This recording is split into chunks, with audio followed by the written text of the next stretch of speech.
व्रज जनरंजन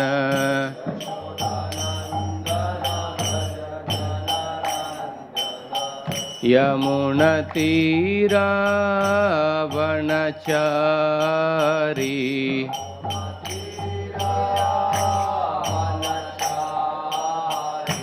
जय राधा माधव कुंज बिहारी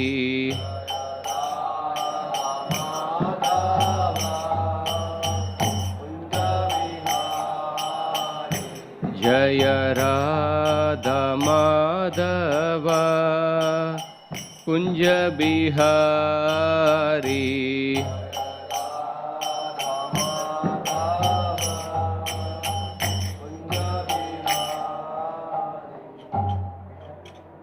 जय ओम Vishnupad Paramhans परिव्राजकाचार्य His Divine Grace A.C. Bhaktivedanta Swami Srila Prabhupada की जय। जय ओम Vishnupad Paramhans परिव्राजकाचार्य अष्टोत्तर Shri His Divine Grace Bhakti Siddhanta Saraswati Thakur Srila Prabhupada की जय। श्रील भक्तिविनोद ठाकुर की जय। अनंत कोटि वैष्णव वृंद की जय। ग्रंथराज श्रीमद् भागवतम की जय। निताय गौर प्रेमानंदे। All glories to the assembled devotees, all glories to the assembled devotees, all glories, all glories, all glories to Sri Guru and Sri Gauranga. Om Namo Bhagavate Vasudevaya.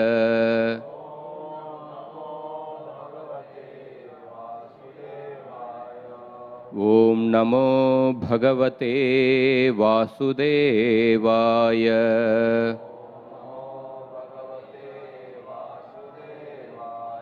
Om Namo Bhagavate Vasudevaya.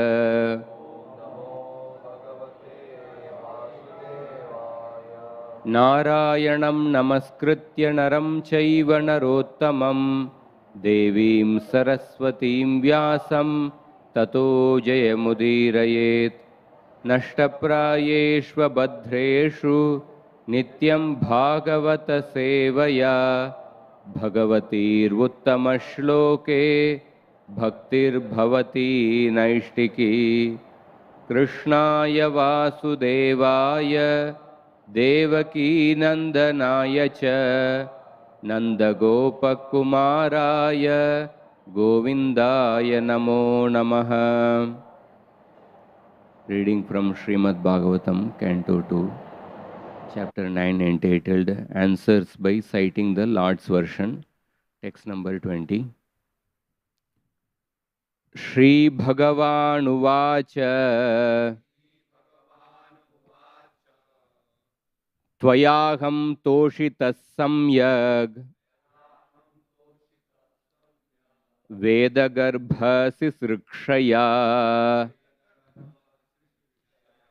Chiram Bhrutena Tapasa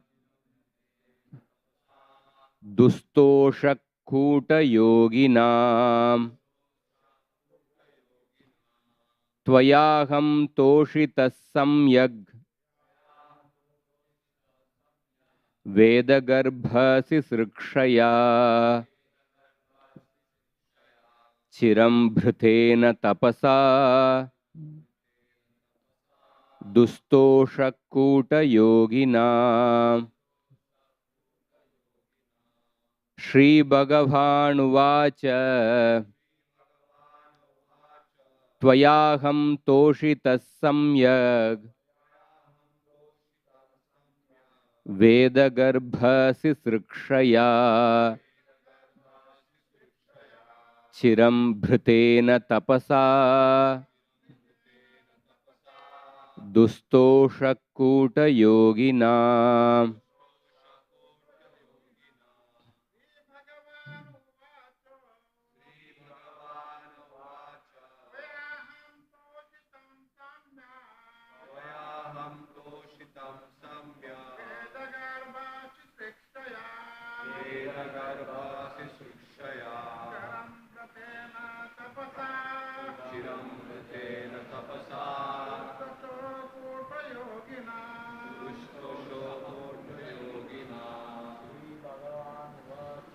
Shri Bhagavan Tvayaham toshita samya Vedagarbha sisrikshaya Chirambrtena tapasa Dustoshakuta yoginam Shri Bhagavan Uvacha Tvayaham toshita samyak Vedagarbha sisrikshaya Chirambrtena tapasa Dustoshakuta yoginam. Mataji's. Shri Bhagavan Uvacha Tvayaham toshita samyak sisrikshaya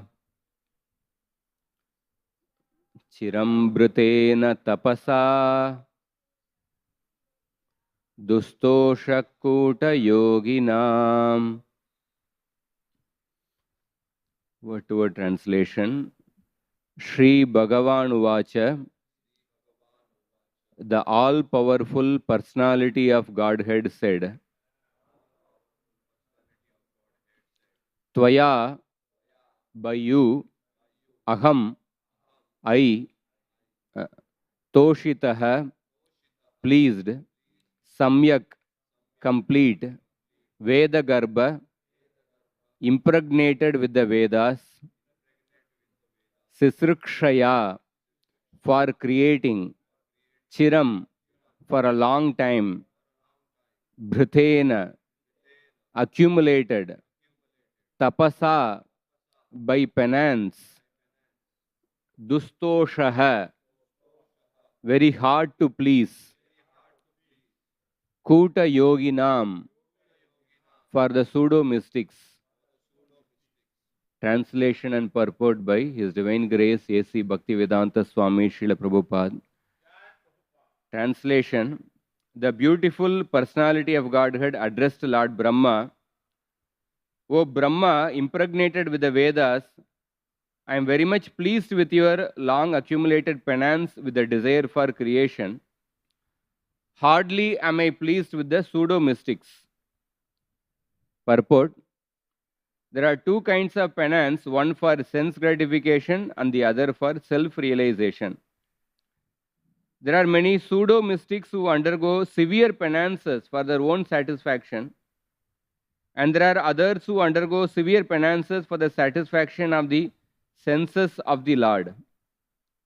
For example, the penances undertaken to discover nuclear weapons will never satisfy the Lord, because such a penance is never satisfactory. By nature's own way, everyone has to meet death, and if such a process of death is accelerated by anyone's penances, there is no satisfaction for the Lord.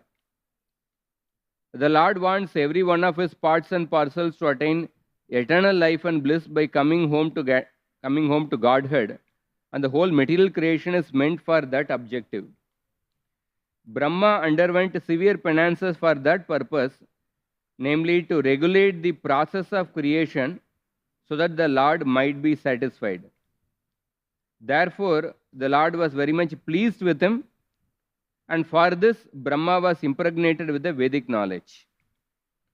The ultimate purpose of Vedic knowledge is to know the Lord and not to misuse the knowledge for any other purposes. Those who do not utilize Vedic knowledge for that purpose are known as Kuta yogis, or pseudo-transcendentalists who spoil their lives with ulterior motives.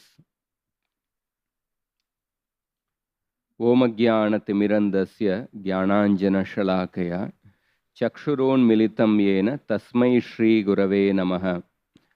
Namo Vishnupadaya Krishna Preshtaya Bhutale Srimate Bhaktivedanta Swaminiti Namine. Namaste Saraswati Deve Gauravani Pracharine Nirvisesha Shunyavadi Paschatya Deshatarine Jaya Shri Krishna Chaitanya Prabhu Nityananda Shri Advaita Gadadara Srivasadi Gaura Bhakta Vrinda Hare Krishna Krishna Krishna Hare Hare Hare Rama Rama Rama Hare Hare. Hare Krishna. So today we are reading the first verse spoken by Lord Krishna to Brahma. After Lord Brahma's penance, Krishna is expressing his pleasure towards Brahma. Shri Bhagavan Uvacha, the Supreme Personality of Godhead, said, Tvayaham toshita samyak veda garbha sisrikshaya chiram britena tapasa dustosha kuta yoginam. So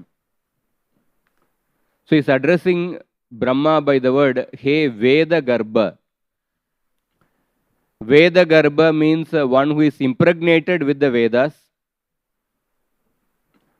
Or another meaning which Vishwanath Chakravartipad gives is that Vedan Sancharayati iti Veda Garbha. That means one who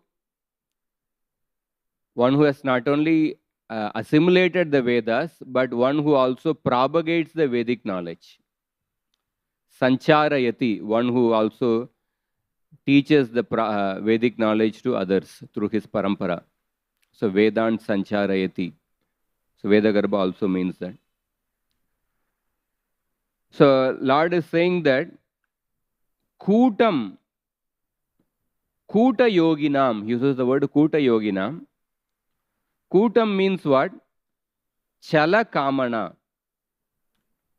Chala Kamana Tena Yuktanam Yoginam. So Kuta Yoginam means those yogis who have some cheating attitude or pseudo mystics. By such kind of yogis, Dustoshaha. Dustoshaha means Toshayitum Ashakyaha. I cannot be satisfied by such Kuta yogis. And then he says, but aham tvaya sisrikshaya hetuna chiram britena. Britena means anushtitena. Anushtan karana. Chiram britena tapasa sadhana bhutena sadriyak samyak toshitaha. But on the other hand, by the penance performed by you with the desire to perform the service of creation, sisrikshaya hetuna. By such a penance, with a motivation to perform the service of creation, and chiram britena, by the penance which is performed for a long time, sadriyak, that means samyak toshitaha, I am completely satisfied. I'm completely satisfied. That is the meaning of the shloka. So here we'll focus on few words in the shloka. So Jiva Goswami, in his commentary on the shloka, he says that Tvaya ahamiti sisrikshayo upalakshitena natu vishishtena mad bhakti prabhavena. So Jiva Goswami says that the Lord is not satisfied simply by Brahma's desire to perform penance, by the Brahma's desire to perform penance for the purpose of creation. He says that sisrikshaya upalakshitena natu vishishtena. That means penance with a desire to carry out the creation, that is not the real reason the Lord is satisfied. So he uses the word Mad Bhakti Prabhavena. That means that it is secondary to Brahma's Bhakti. So the Brahma had the, of course, he had a desire to perform creation because it is the Lord's purpose that he should, it is the desire of the Lord that all the living entities should be given an opportunity by getting the material bodies for pursuing the goal of life. It is the Lord's desire, and Brahma wanted to perform that service. But even in that, there is a predominance of bhakti. Mad bhakti prabhavena, that word is used. So there is a pradhani bhuta bhakti and the guni bhuta bhakti. And the bhakti is predominant over the other elements of karma, jnana, that is called as pradhani bhuta bhakti. When the karma, jnana or yoga, when they are predominant over bhakti, then that is called as guni bhuta bhakti. So Lord Brahma was Krishna was satisfied because of the predominance of bhakti in Lord Brahma. And then Jiva Goswami also says that Yataha Kuta Yogina Miti Aprojita Kaitavanam Aham Dustosha Iti. So Kuta Yoginam, he is also, Kuta Yoginam means Aprojita Kaitavanam. So this word also comes in the beginning of the Srimad Bhagavatam. Dharma Projita Kaitavotra Paramo Nirmatsaranam. So Kuta Yogi is equivalent to Aprojita Kaitavotra, one who has not given up the cheating propensity. That is called as a Kuta Yogi. We will also discuss some meaning given by Jiva Goswami in this regard a little later. Vishwanath Chakravartipad, he gives this meaning. Veda Garbha means Vedan Sancharayati. And apart from that, another commentator, Giridhari Lal, in the Bala Prabodhini, he says that there is a Uttama Bhakta, Madhyama Bhakta and Adama Bhakta. So he explains that Yastu Mad Prityartam Mad Abhipretam Karoti Sa Uttamo. That person who performs a service or who performs a penance with the purpose to fulfill the Lord's desire, such a person is called as a Uttama devotee. Mokshartam sadhanani anutishtati sa madhyamaha. One who performs penance with a desire to attain moksha is called as a madhyama. And then Bhoge Chayam Mad Aradhanam Karoti Saha Adamaha. A person who performs worship of the Lord with a desire to enjoy some material enjoyment, he is called as an Adama. These are some comments in the of the Acharyas on this shloka. So we see here, Lord is addressing Brahma by the word Veda Garbha. You have been impregnated with the Vedas. One Acharya in the Sri Sampradaya, Parashara Bhatta, he glorifies the Lord.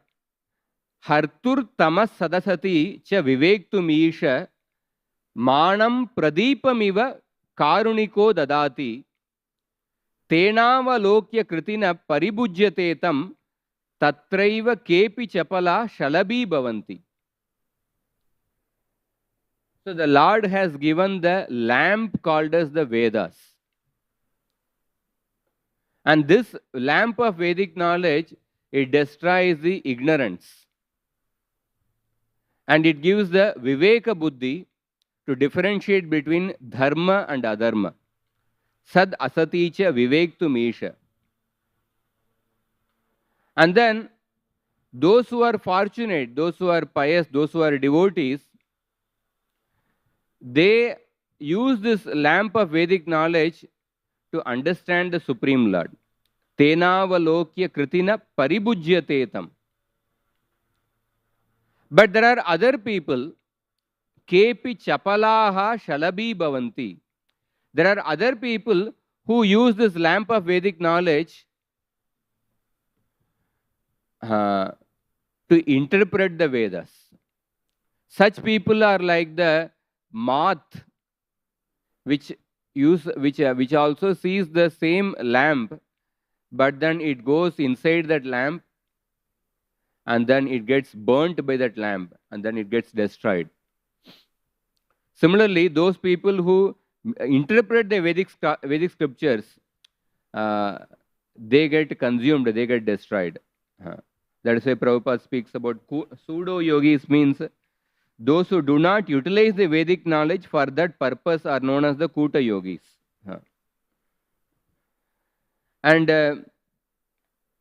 so the Skuta yogis are people, they may give their own opinion, but by taking the shoulder of the Vedas. दूसरों के कंधे में बंदूक लगा के गोली चलाना, we say. So they take the Vedic Shastras, but they give their own interpretation. So such cheating propensity, like about the cheating propensity, Gaur Govind Maharaj speaks a very profound statement. It's something which requires great reflection. He says that to execute the order of the Guru and Gauranga, we can kick out anything. If it is required to go to hell, we are prepared to go there, but we will not practice any sort of duplicity. Why should I go to hell? Instead, I will accept some duplicity. I will manipulate something here and there, and then instead I will go to Brahma Loka by accepting some duplicity. So even if such a person, by manipulating something, if he goes to Brahma Loka, still he cannot be delivered. He will fall from that position very soon. But by cultivating simplicity, if by chance, if somebody lands up in hell, Guru and Gauranga will go to hell to deliver that such a person. So therefore, Guru and Gauranga, they deliver somebody who is simple. They are not Kapata Pavana, they are Patita Pavana. So here, because Brahma was very sincere in his purpose, the Lord is saying that I am very pleased with you. So Bhaktivedanta Saraswati Thakur also says that there is a difference between cheating propensity and weakness of the mind. So somebody who is weak, who may have certain weakness, but who is sincere, such people are not cheaters. Cheating means somebody who says something but who has some other purpose in the mind. So such a person is difficult to get delivered. In another shloka, in the Subhashita Nivi, Vedanta Desika speaks interesting shloka, where he says that Navadala pute kalpya yasya prabhorapi talpadihi nataparivrado yasya adastat chadmam shamayishyate.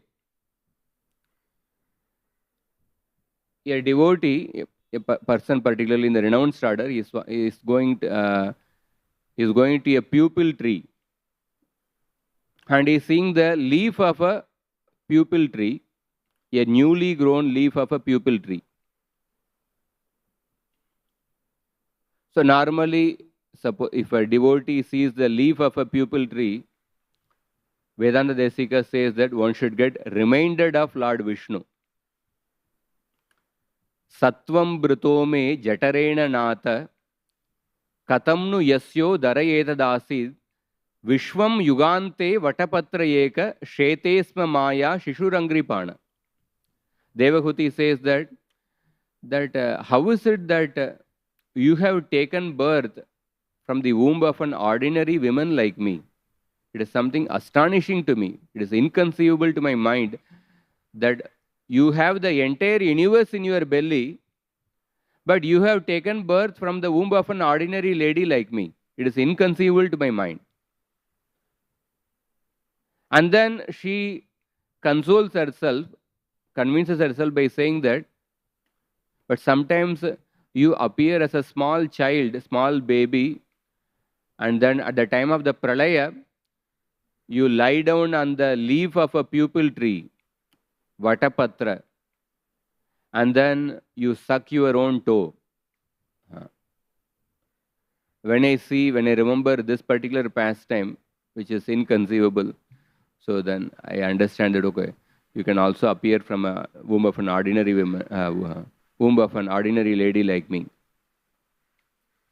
So, a devotee of Vishnu, when he sees a newly grown leaf of a pupil tree, he should get reminded of that form of the Vatapatra Shai. Or if somebody is a devotee of Lord Shiva, by seeing that pupil tree leaf, he should get reminded of Lord Shiva. Because it is said that Lord Shiva, after the Tandava Nritya, he comes and takes rest at the foot of a pupil tree. But Vedanta Desika says that, but this person is seeing the leaf of a pupil tree, but is thinking that, oh, when will this leaf of the pupil tree grow so that I can make a drone out of it, and in that I can store some sweet rice and eat it.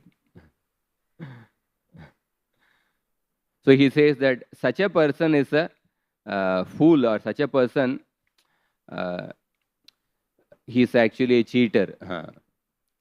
So he is seeing that pupil tree, instead of getting reminded of Lord Vishnu, he is meditating about how to use that pupil tree for his own enjoyment. So therefore, Shukdev Goswami says that Sayesha Atmat Mavatam Adishwaras Trayimayo Dharmamayas Tapomaya Gatavyalikair Ajashankaradibir Vitarkya Lingo Bhagavan Prasidatam. So Shukdev Goswami says that Gatavyalikair Ajashankaradibir, that the Supreme Lord is worshipped by Brahma and Shiva and all those who are transcendental to all pretensions.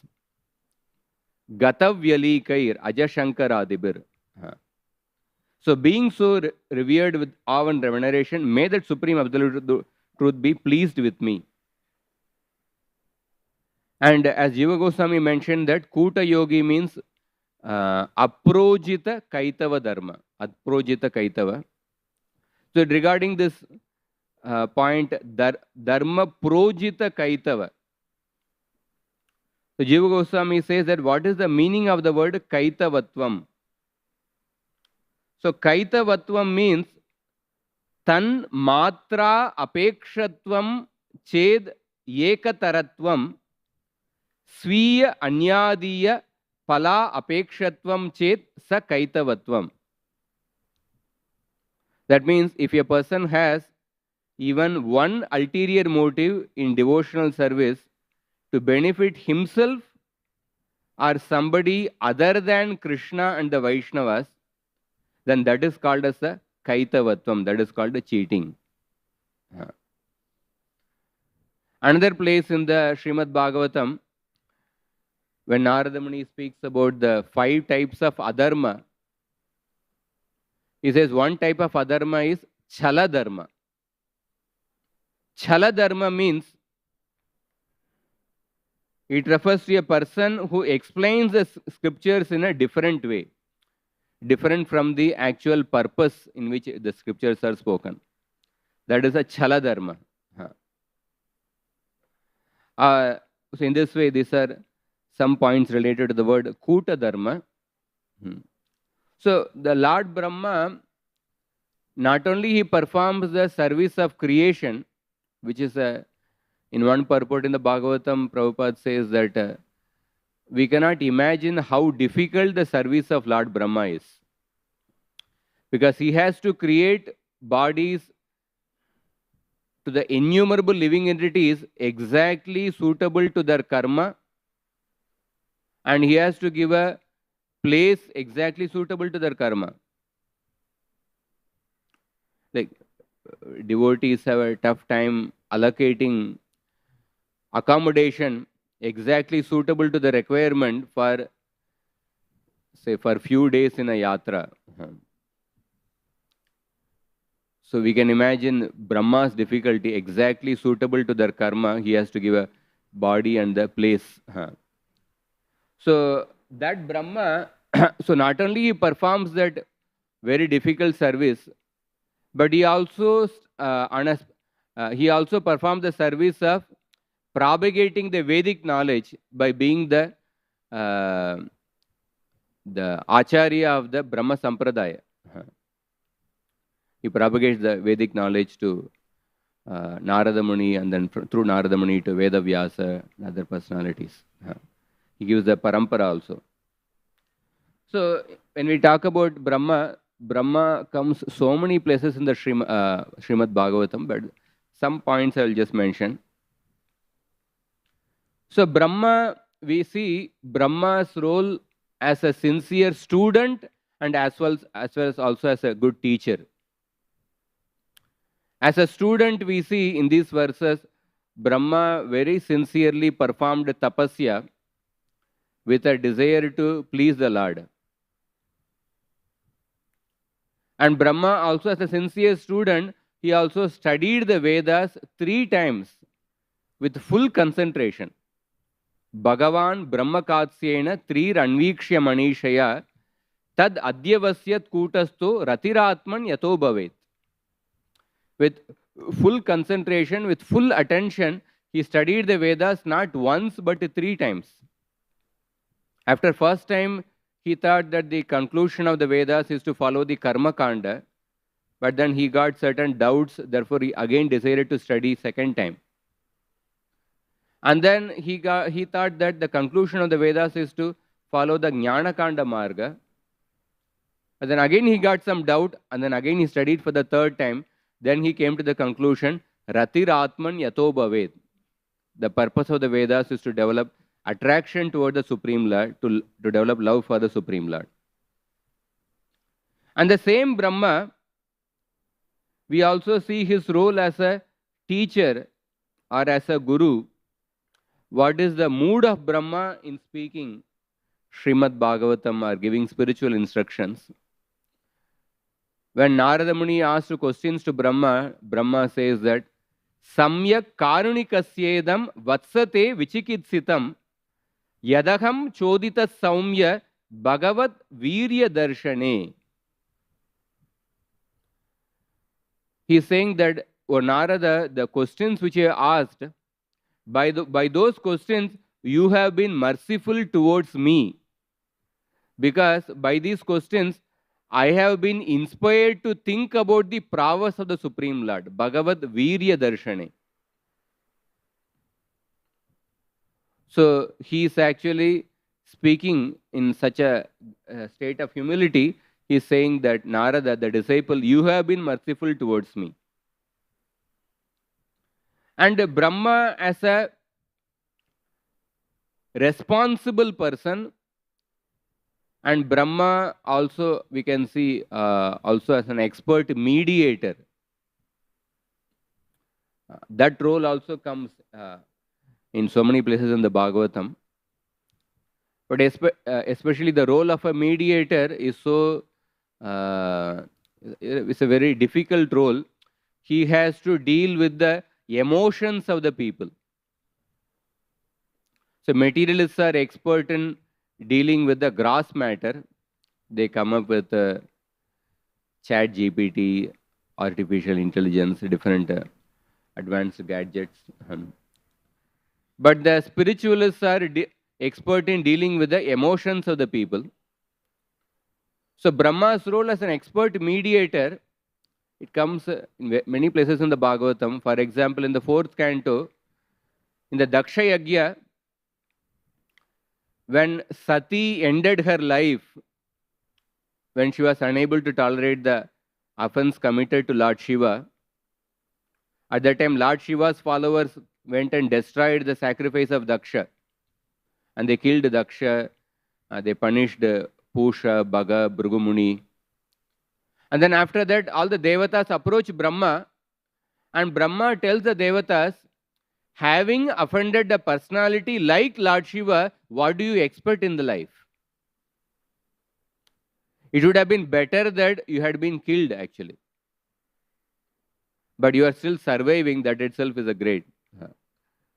So he chastised them that you have offended a personality like Lord Shiva, you indirectly supported Daksha's offense, so therefore you definitely deserve that.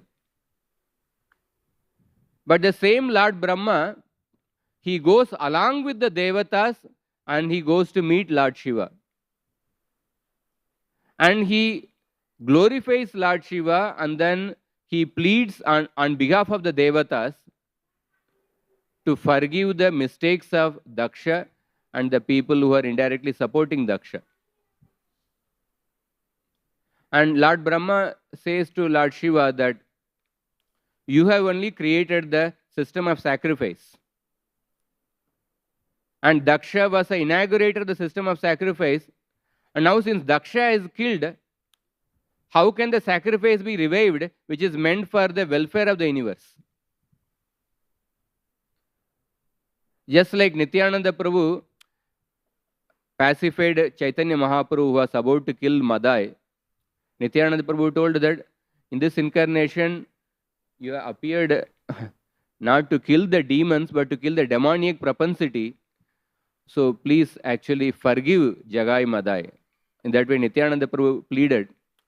So Brahma was pleading on behalf of Daksha and others that you please revive Daksha, forgive them. You don't have to punish them. Such people who have a differentiated vision, they are already killed by their own actions. They are already punished by their own actions. So Brahmaji, because he understood, although Daksha definitely committed a mistake because he offended a great Vaishnava, but at the same time, Daksha was a pious person. He was engaged in karma kanda sacrifices, and it was meant for the welfare of the universe. So therefore, Lord Brahma wanted that the sacrifice should also be revived. The sacrifice is also ultimately meant for pleasing Vishnu, and it is meant for the welfare of the universe. So therefore, he is also pleading on behalf of the Devatas and to Lord Shiva to revive the sacrifice, to revive Daksha. So Brahma is playing the expert mediator. The same Daksha Yagya, we see that previously when Daksha criticized Lord Shiva, and then Daksha left that assembly, and then there was a cursing and counter cursing, and Lord Shiva left that assembly, but still the sacrifice continued on. Because the sacrifice was not destroyed, the other people, they continued the sacrifice. But later, when Lord Shiva became angry, this whole sacrifice was destroyed. So then Lord Brahma is wanted to revive the sacrifice, which is meant for the welfare of the universe. So we see that Prabhupada also made one statement that there will be meetings, resolutions, and no solutions, but the chanting should go on. The chanting should go on, because the chanting of the holy names or the propagation of the Srimad Bhagavatam or the Krishna Seva, that should never stop at any cost, whatever meetings happen, whatever resolutions happen. So Prabhupada apparently made this statement in some letter or conversation, but we can see this Shastrik Pramana from this episode, because the sacrifice which is meant for pleasing Vishnu, that should be revived, that should not be stopped. For that purpose, Brahma is playing the expert role of a mediator, and he also chastises the people who are supporting who are indirectly who supported in the offense to Lord Shiva. At the same time, he is also pleading on behalf of them to Lord Shiva to revive the sacrifice, which is meant for the welfare of the universe to please Vishnu. And Brahma also played an expert role of a mediator. In the Priyavrata Maharaj's episode, he expertly dealt with the situation. At the end, Swayambhu Manu was satisfied, Priyavrata Maharaj was satisfied, Narada Muni was satisfied. So all the people involved in that, everyone was satisfied. Nobody had a grudge. So that is why he is an expert mediator. And the Prithu Maharaj's episode also, Brahmaji, he did not approach Indra, understanding Indra's nature as a stubborn devotee, and he approached Prithu Maharaj. And even when Prachetas were excessively burning the trees, that time also Brahmaji understood that there is an imbalance in the universal creation. They are excessively burning the trees. So Prabhupada says that a responsible person in any establishment is always alert to keep peace and harmony within the establishment. And Brahma, being in charge of the whole universe, immediately comes to control the situation. He came and pacified the Prachetas by using expert words of logic. Putran barhishmato nayaihi. With words of logic, he convinced them. In this way, Brahma's role comes in various places in the Bhagavatam. So I will also speak a few words about Bhaktivinoda Thakur, whose disappearance day we are observing today. So when we talk about the scriptural study, in a traditional way, the scriptural study involves various steps. The first step is one has to understand the connection between the different scriptures. What is the role of different scriptures? Sangati is called as connection. One has to understand the connection between the different scriptures. And second is that within a particular scripture, there are various sections are there. One has to understand the Sangati, connection between the various sections within a particular scripture. Like in the Gita, connection between first 6 chapters and middle 6 chapters, and then between the later 6 chapters. And then within a particular section, one has to understand the connection between the various chapters. What is the connection between the second chapter and the third chapter? Because of that, Arjuna is asking that question. And then one has to understand the connection between the various subsections within the particular chapter. Within a chapter, there are so many subsections. What is the interconnection between them? And within a section, there are many shlokas are there. What is the connection between the previous shloka and this shloka? That Sangati one has to understand. And then within a particular shloka, what is the connection between the various words mentioned in a shloka? So this is the traditional way of studying a Shastra. When a person studies the Shastra in this way, the Shastra becomes like a Karavamalaka. It becomes like a Amalaki fruit in one's hand. Or in Prabhupada's words, it's like a walnut in one's grip. Means the whole Shastra comes under one's grip. So why I'm mentioning is that one can see that the Shastric study it requires a great effort to study in this manner. And it takes a long time also. It is like bringing up the children. When you bring up the children, the result is not going to come in 1 day or 2 days. It's like many years of the sacrifice put by the parents and different members of the society. Then a particular person, when he grows up, then he starts contributing. It's a very long-term effort. Similarly, Shastric study is a long-term effort. In one place, it is explained, Sukarti chet tyajet vidyam, vidyartim chet tyajet sukam, sukinastu kuto vidya, vidyartina kuta sukam. Yajnavalkya says that if you are interested in comfort, then don't go to Shastric study. If you are interested in Vidya, then forget the comforts of your life. So in that way, the Shastras talk about how there's a tapasya involved in study. In the Srimad Bhagavatam, Vidura says that Shrutasya pumsam suchira shramasya nanvanjasa suribiriditorta tattat gunanu shravanam mukunda padaravinda hridayeshu yesham. So Vidura says that the goal of a person who is engaged in learning the Shastra for a long time with great labor from your Guru, what is the goal of Shastrastric study?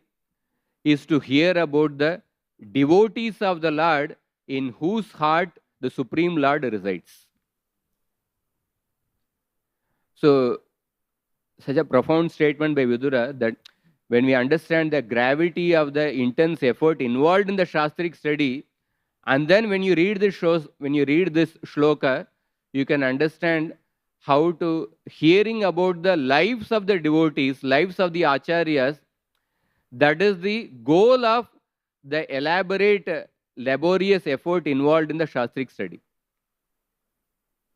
Because the life of an acharya like Bhaktivinoda Thakur, that is the essence of the Shastra, not only in theory but in practice.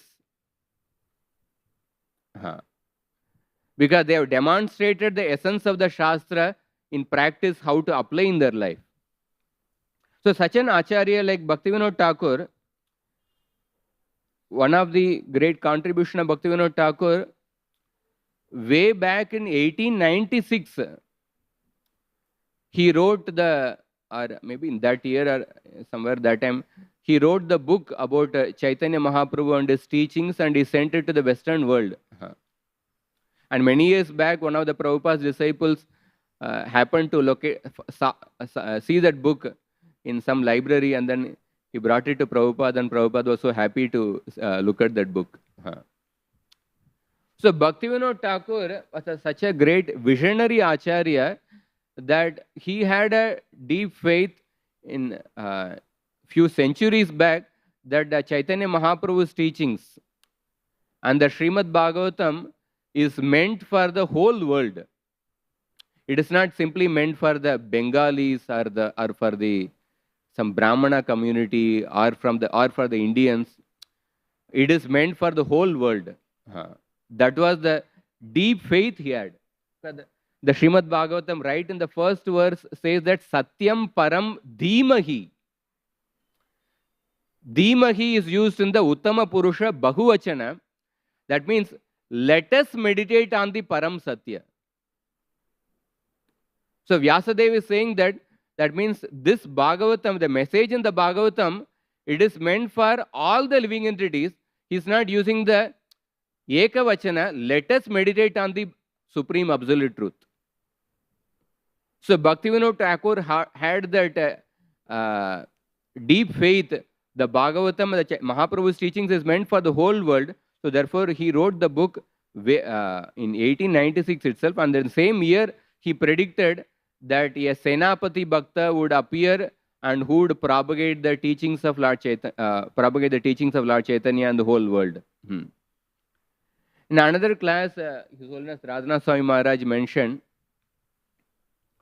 when we read the Bhaktivinoda, when we hear about the Bhaktivinoda Thakur's life, we can understand that there is absolutely no excuse for us to practice bhakti. Because his life is, he had such a large family with 10 children, and he had a very responsible position. He was a magistrate in the British government. And on top of that, he wrote so many books, and he had to meet with many challenges, like he had to expose Kuta yogis like Bishak Sen, who claimed himself to be a Mahavishnu, and in exposing Bishak Sen, he exhibited his role as a very courageous person. And despite facing so many health challenges and performing the responsibility as a householder, as a magistrate, and he made so much of literary contribution, and he also found out the birthplace of Lord Chaitanya Mahaprabhu, and personally he collected funds for building the temple there by going to as many people as possible.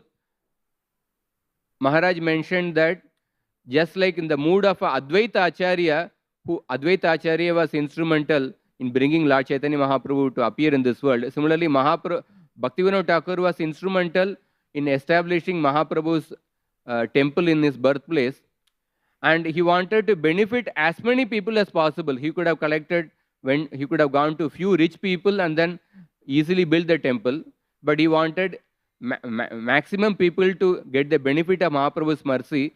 Therefore, he personally went and collected donation from them. So I will read just one quotation from Bhaktivinoda Thakur's book, and then I will end. So this is a very profound essay Bhaktivinoda Thakur has written about the Srimad Bhagavatam. One small paragraph in that. You must yourself knock at the door of the inexhaustible store of the truth, from which the former sages drew their wealth. Go up to the fountainhead of the truth, where no pilgrim meets with a disappointment of any kind. Vyasa did it and obtained what he wanted. We have been advised to do so. Liberty then is the principle which we must consider as the most valuable gift of God. We must not allow ourselves to be led by those who lived and thought before us. We must think for ourselves and try to get further truths which are still undiscovered. So Bhaktivinoda Thakur, in his life, we also see his role as a seeker, as an inquisitive person. We also see this aspect of his personality. And then he says, in the Bhagavat, we have been advised to take the spirit of the Shastras and not the words. The Bhagavat is therefore a religion of liberty, unmixed truth, and the absolute love. In this way, Bhaktivinoda Thakur has written so many wonderful books. Bhaktivinoda Thakur's life is a perfect example of the quality of avyartha kalatvam, not wasting a single moment apart from service to Krishna. So with this, I would like to end here. Grantara Srimad Bhagavatam ki jai, Srila Prabhupada ki jai, Gaura Bhakta Vrinda ki jai.